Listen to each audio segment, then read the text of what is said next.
시작.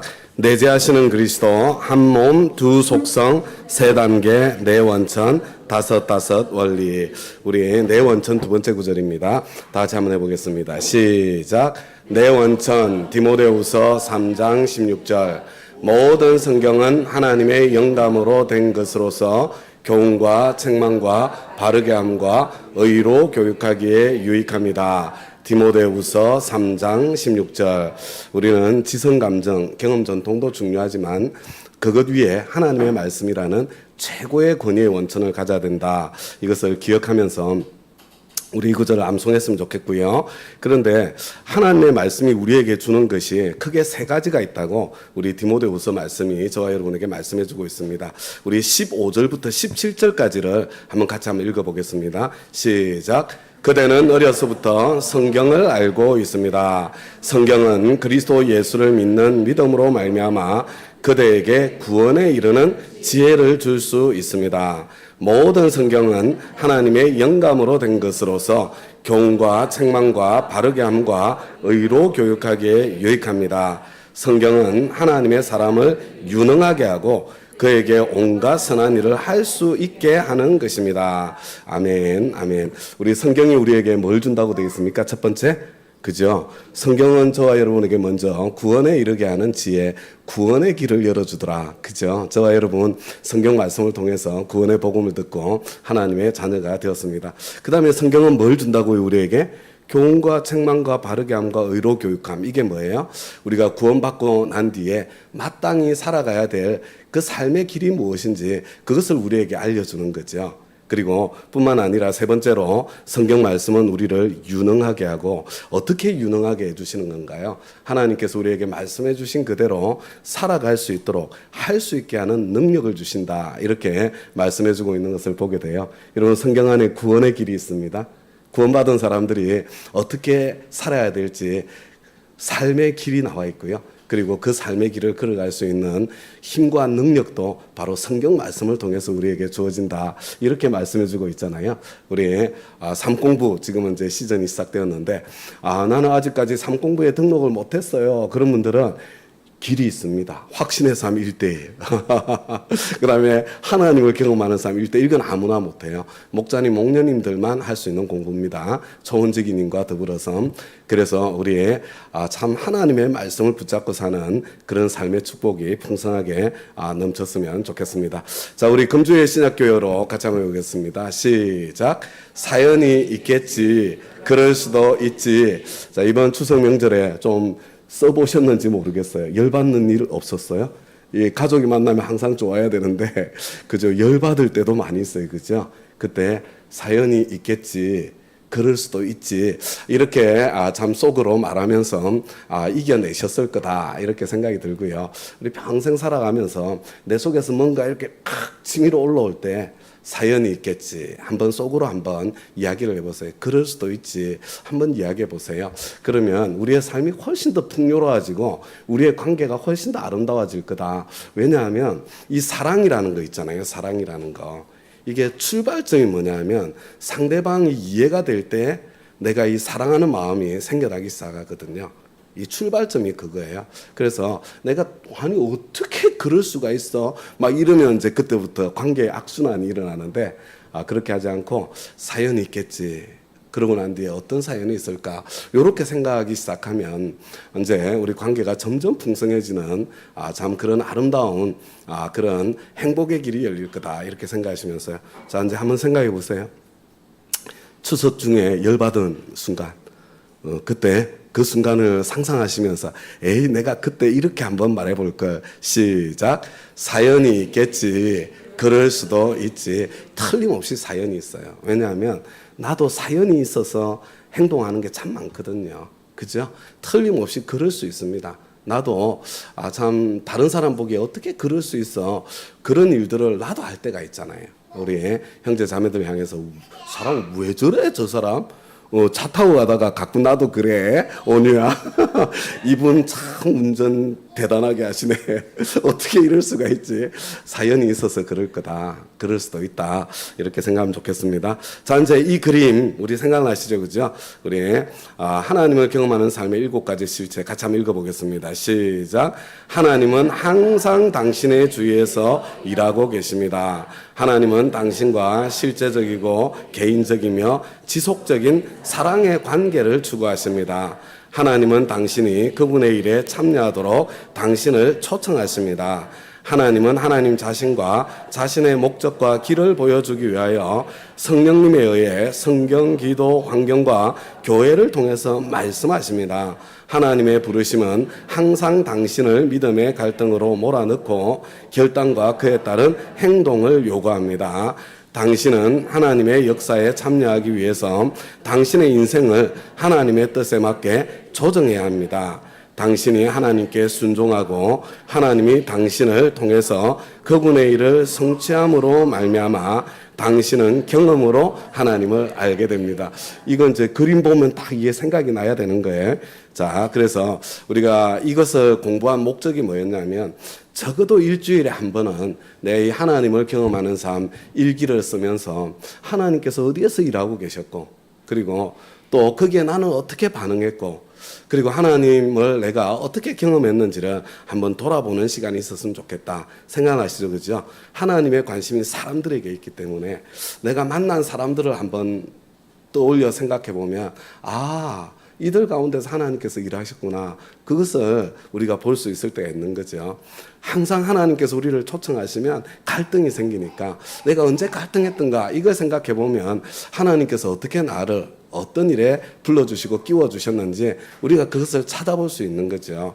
내가 자각도 의식도 못했지만 내 안에 막 기쁨이 솟아나는 순간이 있었다면 틀림없이 내가 하나님의 부르심에 정말 이제 자연스럽게 순종할 수 있게 되었고 그리고 그 순종하는 과정에 순종의 기쁨 하나님이 나를 만나주시는 기쁨을 경험했을 거다. 그 이야기죠. 그리고 이렇게 내가 참 이런 과정들을 통해서 하나님을 만났을 때 지난 한 주간 나의 하나님은 이름을 한번 붙여보면 어떤 하나님일까 이렇게 붙여보는 그런 시간이 있으면 좋겠다 말씀드렸죠. 그죠? 이거 매주 하는 거예요. 매주. 지금 한번 이렇게 생각해 보셔도 좋을 것 같아요. 저 같은 경우에 제가 간단하게 말씀을 드리면 제가 조지아 단기 선교를 다녀왔잖아요. 제가 목회 편지에도 간단하게 썼는데 그런데 조지아에 가게 된 이유가 뭐냐면 둘 중에 하나라고 생각했어요. 선교사님 왔을 때 이건 완전히 사기치는 거든지 아니면 진짜 하나님께서 일하고 계신 거다. 그래서 이거 진짜 하나님이 일하시는지 이거 한번 확인해 봐야 된다. 이런 생각이 제 마음속에 들었어요. 근데 제가 단기 선교 나가고 이런 성격이 아니잖아요.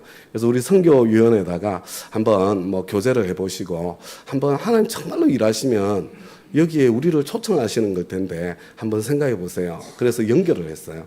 근데 우리 선교위원회에서 저하고 비슷한 생각을 했나 봐요. 이거 진짜 이런 일이 일어나면 하나님께서 일하시는 현장이다. 그래서 단기 선교를 계획하고 저한테 같이 가자고 그러는 거예요. 그런데 그때 제가 하나님께서 초대하시면 노하지 말아야지. 이거 계속 훈련하고 연습하던 때여가지고 네 그러면 같이 가죠. 이러고는 같이 간 거예요. 근데 가서 보니까 이게 사기가 아니고 정말 그런 일이 일어나고 있는 거예요. 그래서 그때 제 마음속에 어떤 마음이 들었냐면 여기에 지금 사람들은 모여들고 이 사람들이 6년 동안 의대 공부를 하는 중에 예수님 영접하고 훈련을 받아서 자기 지역으로 나라로 되돌아가게 될 텐데 그러면 거기에서 복음을 전하는 사람이 돼야 될 텐데 그런 사람으로 훈련시킬 수 있는 가장 좋은 방법 왜냐하면요 그 인도인들 교회 선교사님도 나이지리아 교회 그 목사님도 사람들은 모여드는데 어떻게 해야 될지에 대해서 막 이렇게 갈등하고 막 이렇게 혼란이 있는 거예요. 그래서 제 마음속에 우리 가정교회 목회자 세미나에 이분들 초청하면 좋겠다. 그래서 그중에 4가정을 이제 생각을 한 거예요. 그래서 제가 와서 목회 편지 쓰지 않았습니까? 그죠? 제가 순종해서 쓴 거예요. 돈 내라는 이야기인데 제가 쓰는 거 별로 좋아하지 않는데. 그래서 이제 한 가정 초대하는데 250만 원씩 들고 4가정을 초대하려면 1,000만 원이 듭니다. 그런데 여러분들 꼭 헌금 안 하셔도 됩니다. 하나님께서 내 마음에 소원을 주시면 그만큼 하시면 되고 그럼 제가 돈이 들어온 만큼 250만 원이면 한 가정 500만 원이면 2가정, 750만 원이면 3가정, 1000만 원이 넘어가면 4가정 초대하겠습니다. 이 내용을 보냈잖아요. 그죠? 근데 헌금이 안 들어오는 거예요. 그래서 이제 그 초창기 들어왔던 헌금이 한 200만 원 정도 이렇게 되어서 하나님께서 기간이 남았으니까 250만 원은 되겠다. 그래서 한 가정을 먼저 초대를 했습니다. 그리고 그것 때문에 제가 섭섭한 마음 전혀 없었어요. 저는 하나님께서 타이밍을 조절하고 계시는구나. 이게 우리 교회에서 하는 것보다 다른 데서 하면 뭐 미국에서 하면 더 좋을 수도 있으니까 기다려보자. 이런 마음으로 기다렸는데요. 여하튼 때가 늦기 전에 총 1,030만 원의 헌금이 들어왔어요. 그래가지고 4가정을 다 초대했습니다. 이번 우리 목회자 세미나에 그 4가정 중에 3가정이 등록을 했고요. 한 가정은 이미 와 있어요. 한국에. 그 기간에 와 계시대요. 그래서 다른 일정이 있지만 하루 정도는 함께 해볼 수 있겠다. 그래서 이분들은 재정 지원을 안 했어요. 이미 와 있으니까. 그죠? 그렇지만 이 4가정 전부가 가정교회를 한번 경험하고 알게 되겠구나. 그리고 이들이 한 팀이 되면 이 조지아라는 나라에서 하나님께서 펼쳐가시는 새로운 일들을 볼 수 있겠구나. 그런 그죠? 지금은 과정이에요. 우리 순종의 과정 속에 정말 기대가 되지 않아요? 저는 너무 기대가 돼요. 이게 무슨 일이 일어날까? 이 과정에. 그리고 참석하시는 분 중에 3분은 영어로만 해야 돼요. 한국말을 전혀 못 알아들어요. 그런데 우리 교회에 여러분 오동통이라는 오동시통역, 그래서 오동통이에요. 그런 동시통역 팀이 있어요. 우리 교회에. 그래서 그 팀에서 세미나 전체를 통역을 하기로 이렇게 참 약속을 하고 헌신을 해주셔가지고 이렇게 동시통역으로 우리 세미나가 진행될 거다 이렇게 생각하시고요. 이게 하나님께서 하시는 일에 뛰어들어보고 그리고 하나님께서 어떻게 일하실까를 뭐 크고 작은 일들이 있는 거예요. 그래서 내가 막 뭔가를 이루어 보려고 용쓰는 삶이 아니라 하나님께서 일하시고 초청하시는데 뛰어들어보는, 거기에서 하나님께서 어떻게 일하시는가를 경험해보는 그런 우리의 삶의 여정이 되기를, 일주일도 그렇게 살아볼 수 있기를 바랍니다.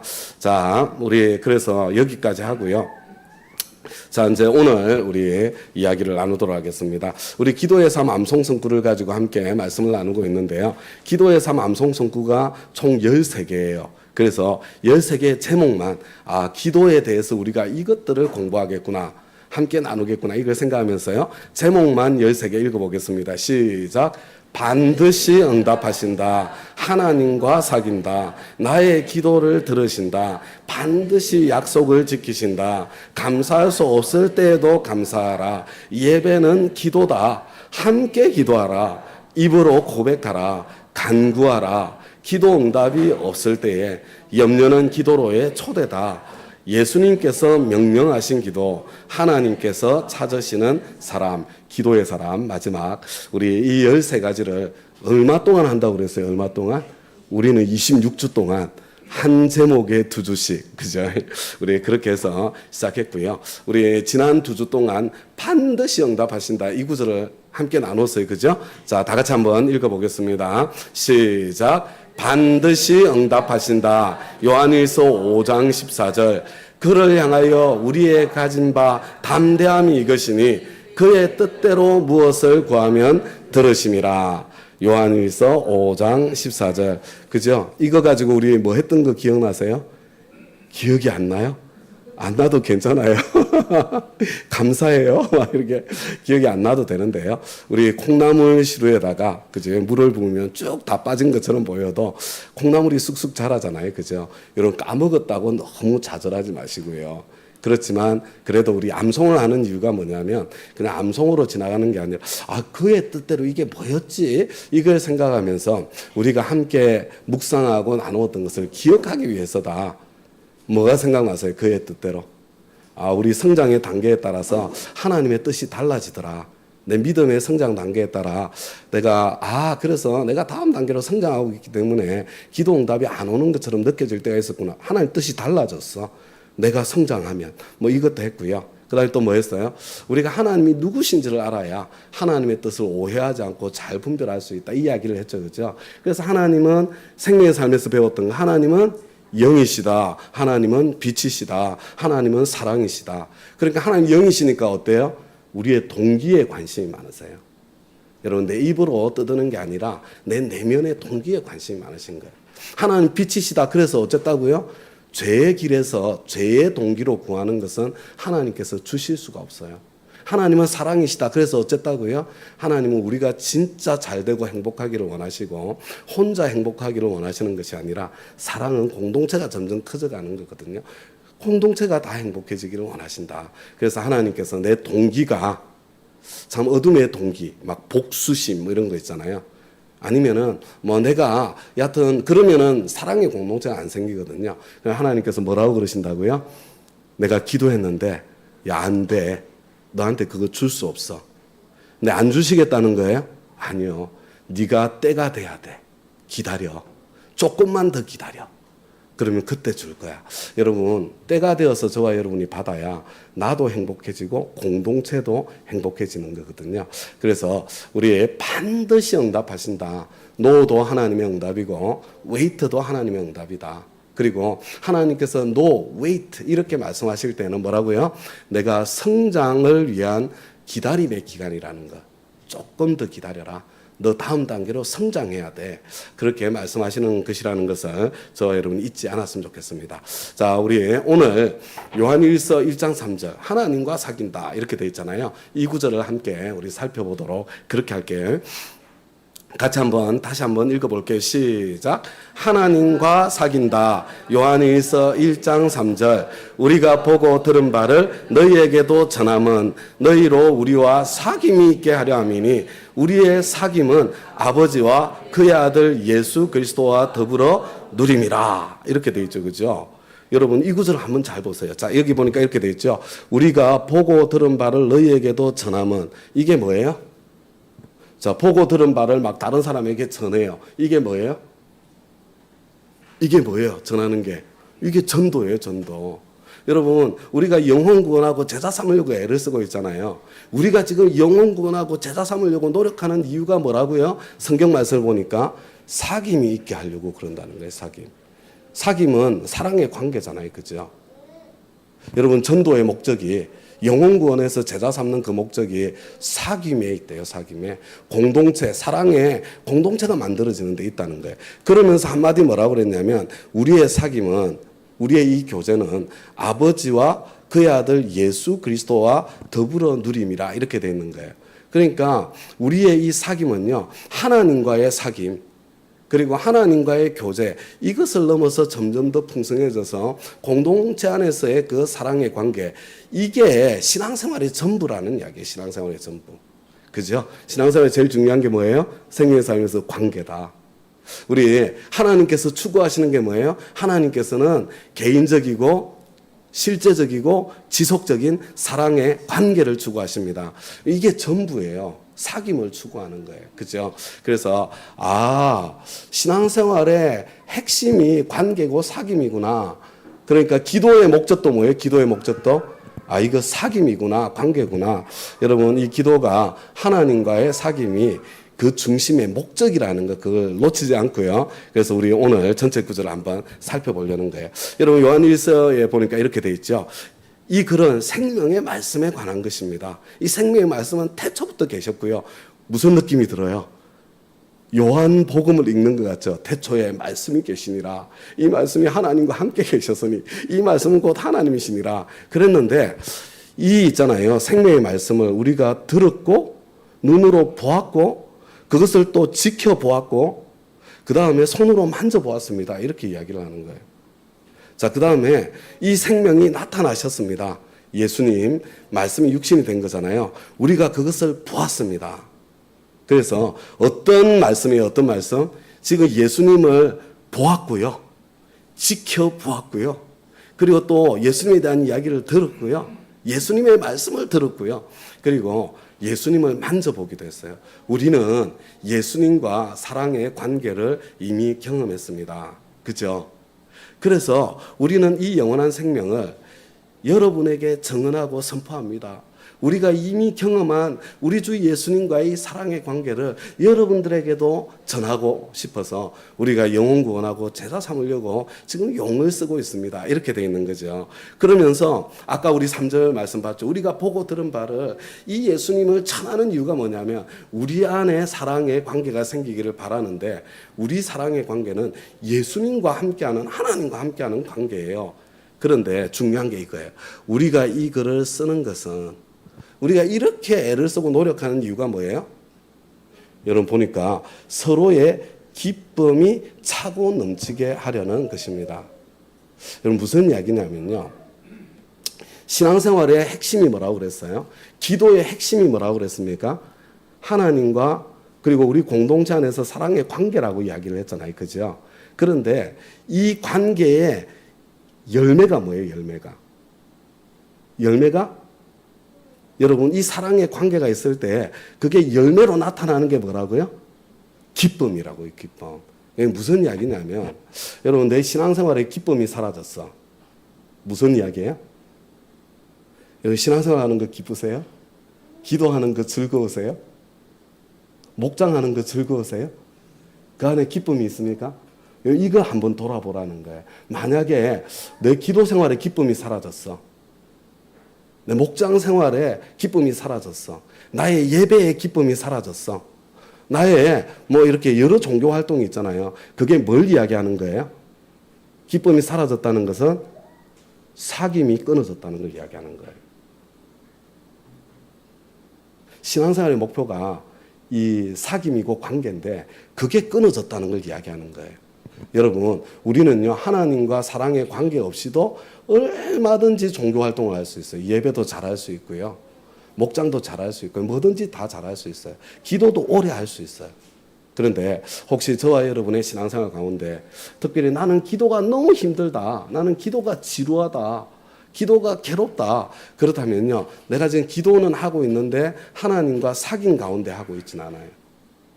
기쁨이 사라진 거예요. 그래서. 이해가 되시죠? 그죠? 신앙생활의 목표점이 사랑의 관계인데, 하나님과의 관계인데, 내가 정말 그 사귐 가운데 있는지 그것을 알 수 있는 첫 번째 지표가 뭐라고요? 그것은 기쁨이다. 자, 이제 한번 점검해 보세요. 내 신앙생활 가운데, 기쁨이 있나? 오늘, 우리 저거잖아요. 추석 연휴 중이잖아요. 왜 오셨어요? 추석 연휴 중에 집에서 그냥 노시지. 그죠? 이거 억지로 오라고 하는 것도 아닌데, 그죠? 왜 그래요? 우리 안에는 예배하는 기쁨이 있기 때문에 하나님과 사랑의 관계가 있으니까 그것을 넘어서 공동체의 사랑의 관계도 있으니까 그래서 함께 모이면 즐거운 거예요. 그죠? 우리가 지금 건강한 신앙생활을 하고 있는 그런 표시구나 이렇게 생각을 해도 틀리지 않을 것 같습니다. 이거 잊지 말아야 돼요. 정말 있잖아요. 성경은 모든 게 다 이렇게 연결되어 있어요. 그래서 성령의 열매는 사랑과 기쁨과 이렇게 되어 있잖아요. 우리가 성령님과 사랑의 관계 속에 있으면 기쁨의 열매가 있게 되어 있는 거예요. 그래서 여러분 다른 데서 원인을 찾으면 안 돼요. 이거 목장 누가 하자고 그랬어. 이렇게 막 힘든 거. 그래서요. 안 하고 쉬어보세요. 그러면 막 내 인생이 막 행복해지고 즐거워져요? 아니요. 그렇지 않습니다. 오히려 뒷걸음질만큼 더 고달프고 더 힘들어지는 게 인생이거든요. 번지수를 잘못 찾아서 그래요. 내가 지금 목장을 하고 있는데 하나님과 사랑의 관계는 없이 하고 있구나. 내가 하나님과 사랑의 사귐 속에서 목장을 해야지. 이렇게 가야 정답인 거예요. 여러분 기도를 하는데 기도 너무 힘들어. 막 괴로워 죽겠어. 기도 시간 그냥 뭐 이렇게 있잖아요. 그래서 기도를 포기하는 게 아니라 내가 그래 하나님과 사랑의 사귐 속에서 기도를 해야지. 이렇게 생각하면서요. 여러분 그 기도 시간에 하나님과 사랑의 사귐을 추구해야 되는 거예요. 그러면 기도의 기쁨과 즐거움을 그때 되찾게 되고 누리게 되는 거라고요. 모든 영역이. 예배도 마찬가지입니다. 마찬가지 모든 게. 자, 그 다음에 성경 정말 재밌어요. 뜯어보면. 자, 5절을 한번 같이 읽도록 하겠습니다. 자, 이렇게 하고 난 뒤 5절이에요. 자, 여기 보니까 이렇게 되어 있죠. 우리가 그리스도에게 들어서 여러분에게 전하는 소식은 이것인데 곧 하나님은 빛이시요. 여기서 나왔어요. 하나님 안에는 어둠이 전혀 없다는 것입니다. 우리가 하나님과 사귀고 있다고 말하면서 그대로 어둠 속에서 살아가면 우리는 거짓말을 하는 것이고 진리를 행하지 않는 것입니다. 여러분 무슨 이야기냐면요. 내가 정말로 하나님과 사귀고 있는지 사귐 속에 있는지 아닌지 첫 번째 표지가 뭐라고 그랬어요? 기쁨이라고 그랬잖아요. 저와 여러분이 진짜로 하나님과 사귐 속에 있으면 두 번째 표지가 있다는 거예요. 두 번째 표지가 뭐냐면 어둠의 일이 불편해져요. 여러분, 어둠이 불편해져. 내가 하나님과 사귀고 있으면. 왜? 하나님 빛이시기 때문에. 그런데 나는 어둠이 하나도 불편하지 않고 너무 자연스럽고 너무 편해요. 이런 그런 경우 있어요, 없어요? 경험해봤어요, 안 해봤어요? 저도 해봤는데요. 여러분, 다른 거 이야기하는 게 아니에요. 여러분, 저와 여러분이 하나님과 사귐이 끊어지잖아요.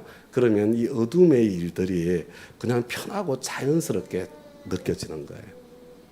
그리고 있잖아요. 우리 재미는 있을런지 모르지만 기쁨은 사라지는 거예요. 기쁨은. 그래서 자, 이제 우리 7절 말씀을 보면요. 이렇게 되어 있어요. 그러나 하나님께서 빛 가운데 계신 것 같이 우리가 빛 가운데 살아가면 우리는 서로 사귐을 가지게 되고 하나님의 아들 예수의 피가 우리를 모든 죄에서 깨끗하게 해주십니다. 그래서 지금 있잖아요. 이 요한일서는 뭐냐면 하나님과 그 사귐을 회복하는 첫걸음이 무엇인지를 이야기를 하는 거예요.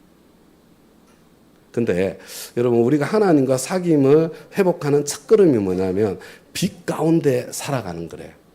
근데 여러분, 어떤 느낌이 들어요? 아, 내가 빛 가운데 살아가면 하나님과 사귐이 회복돼 기쁨도 회복될 것이고 어둠은 불편해질 거야. 그죠?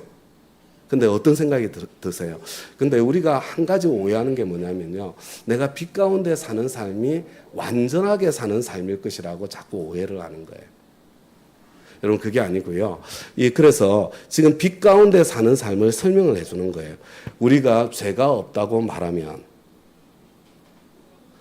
내가 죄가 없다고 말하면, 그렇다면 그것은 자기를 속이는 것이고 진리가 내 속에 없는 거고요. 우리가 우리 죄를 자백하면, 맞아요. 저는 약하고 부족해요. 어둠이 즐거울 때가 있고 때때로 죄에 실패하고 넘어질 때가 있고 저는 지금 하나님과 함께 있는 시간이 지루하고 힘겹게 느껴지고 이게 자백하는 거거든요. 그죠? 여러분, 그러면 하나님께서 용서해 주시고 관계를 회복해 주시고 그 다음에 그 죄의 자리, 어둠의 자리를 이길 수 있는 힘을 주신다는 이야기를 하는 거거든요. 무슨 이야기냐면 여러분, 모든 관계가 마찬가지입니다. 이게 하나님과의 관계든 우리 공동체와 서로와의 관계든요. 여러분, 이 관계의 출발점이 괜찮아요? 관계의 출발점이 뭐라고요? 솔직한 진솔한 이야기라는 거예요. 정직함이라는 거예요. 내가 약하다는 것, 내가 부족하다는 것, 그것을 내가 인정하고 그것을 나눌 수 있을 때에 그때 우리 목장 모임도 마찬가지잖아요. 막 목장 모임 만나가지고 막 명품백 자랑이나 하고 그냥 뭐 아들 딸 잘된 거 자랑이나 하고 막 서로 자랑하느라고 바쁘면 다음 주에 그 목장 가고 싶어요? 안 가고 싶어요? 안 가고 싶어요. 그 목장 열만 받아요. 근데 우리 모두는요 항상 나의 연약함, 부족함이 있거든요. 하나님께서 빛이신 주님께서 비춰주시는 나의 그 실패의 자리가 있거든요. 그런데 내가 솔직하게 내가 이런 감사가 있지만 내가 여전히 이런 부분이 나는 지금 씨름하고 있고 이런 갈등 속에 나는 하나님께 순종하기가 힘들어서 내가 이것과 내가 더불어 싸우고 있고 이런 이야기들이 나누어질 때 여러분, 목장 안에서도 그 목장이 재밌어지고 서로를 통해서 세임을 얻고 지혜를 얻고 이길 수 있는 길을 찾게 되잖아요. 그렇죠? 그런데 여러분, 그게 되려면 그 앞에 뭐가 있어야 되냐면 하나님 앞에 내가 먼저 내 있는 모습 그대로 진솔하게 나아갈 줄 아는 그 진솔함이 있어야 된다는 거예요. 그래서 자, 이제 오늘 딱 한 가지만 기억하면 돼요. 우리 신앙생활의 핵심은 하나님과의 사랑의 관계다, 사귐이다. 근데 내가 하나님과 사귐이 풍성하면 두 가지 특징이 나타나는데 첫 번째가 뭐라고 그랬어요? 기쁨. 두 번째가 뭐라고요? 어둠이 불편해져요. 어둠이. 그런데 이거 같이 오는 거예요. 내 속에서 기쁨도 사라지고 어둠이 더 좋아. 자, 그러면 어떻게 해야 된다고요? 그 출발점이 하나님과의 사랑의 관계를 회복하는 출발점이 뭐라고요? 솔직하게 하나님 앞에 지금 내 마음 있는 그대로 말씀드리는 거. 요거예요, 요거. 자, 내용은 별로 어렵잖아요. 여러분 혹시 그런 자 부부간의 관계도 마찬가지예요. 모든 관계가 다 마찬가지예요. 내가 지금 아니면 우리 자녀와의 관계도 마찬가지예요. 지금 우리 아들 딸이 지금 뭐 때문에 힘든지 내가 뻔히 알고 있어. 그런데 우리 아들 딸이 그 이야기는 안 하고 계속 말만 빙빙 돌려가면서 다른 이야기를 해요. 자, 그런 일이 생겼을 때 여러분들 어떻게 해요? 어떻게 해요? 뻔히 알아. 내가 지금 뭘 가지고 지금 막 이렇게 마음에 갈등하고 괴로워하는지 알고 있는데 그 이야기는 안 하고 쓸데없는 다른 이야기만 그냥 변죽만 울리고 있어요. 그러면 기분이 좋아요? 안 좋아요? 그죠? 마음이 엄청 불편해요. 답답해요. 그죠? 답답해. 그렇지 않아요? 근데 그런 상황 속에서 여러분들 어떻게 하실 거예요? 어떻게? 응? 어떻게 하실 거예요? 그런 상황 속에서 그냥 우리 훅 이렇게 밀고 들어가시는 분들도 때때로 있는데요. 그죠? 그런 경우에 넌지시 그냥 내가 이런 상황을 알고 있다는 거, 너 솔직히 그 이야기 하라는 거 계속 이렇게 힌트를 주면서 좋은 엄마 아빠는 대화를 이끌어 가지 않아요. 그죠? 그런데도 진짜 그 이야기는 안 하고 그냥 엉뚱하게 다른 이야기만 계속해요. 그러면요, 엄마 아빠의 심정이 어때요? 그냥 답답해서 미칠 것 같잖아요. 그죠? 거기다가 심지어 거짓말까지 해요. 그러면 어떻게 돼요? 그러면 막 진짜 막 괴로워지는 거죠. 그죠? 여러분 한번 생각해 보세요. 우리 하나님 아버지께서는 저와 여러분이 지금 무슨 문제를 가지고 있는지, 무엇 때문에 괴로워하고 있는지, 지금 현재 모습이 무엇인지, 저와 여러분이 우리 자녀들을 알고 있는 것과 비교할 수 없을 정도로 우리 하나님이 다 알고 계시잖아요. 다 알고 계시잖아요. 그런데 진짜 해야 될 이야기는 안 하고 계속 그냥 막 폼만 잡아 천지를 창조하신 전능하신 아버지 하나님 목소리만 막 깔고 엉뚱한 이야기만 해보세요. 우리 하나님이 돌아가시는 거예요. 그냥 속상하신 거예요. 여러분, 그리고 그런 신앙생활 안에는 회복도 없고 기쁨도 없고 그냥 그런 거예요. 그런 거. 그래서 자, 이제 다시 한번 말씀드립니다. 하나님 다 알고 계세요. 그리고 뭐 내가 어떤 존재인지도 알고 있어요. 여러분, 하나님께 못할 말이 하나도 없어요. 그냥 하나님 앞에 다 말할 수 있어요. 그냥 내 있는 마음 그대로 다 이야기할 수 있어요. 다 이야기할 수 있어요. 그러면 하나님과의 관계가 내가 완전하지 않아도 돼요. 제 유혹도 말씀드려도 돼요. 내가 그게 얼마나 재밌는지, 그것 때문에 얼마나 후회하는지 그것도 다 이야기해도 돼요. 여러분, 그걸 한번 해보세요. 내가 무엇 때문에 속이 자존심 상하고 무엇 때문에 내가 참 답답한지 그 이야기를 해보세요. 주님 앞에 솔직하게. 그러면 하나님께서 이 나와 정말 진짜로 만나서 사귀어주시는 그 사귐을 경험하게 될 것이고요. 그리고 난 뒤에 그 가운데 기쁨이 솟아나는 그 기쁨을 경험하고 알게 될 거예요. 제가 지난 월요일 날 우리 목사님들의 목장 모임을 했다고 그랬잖아요. 그런데 한 목사님이 이런 나눔을 했어요. 어떤 나눔이냐면 이제 여기 그 식구 중에, 그러니까 교회 식구 중에 한 명인데 이분하고 옛날에 오랫동안 제자 훈련을 같이 했대요. 막 성경 공부도 같이 하고, 그러고 난 뒤에 이분이 선교사님으로 나갔다가 돌아오셨대요.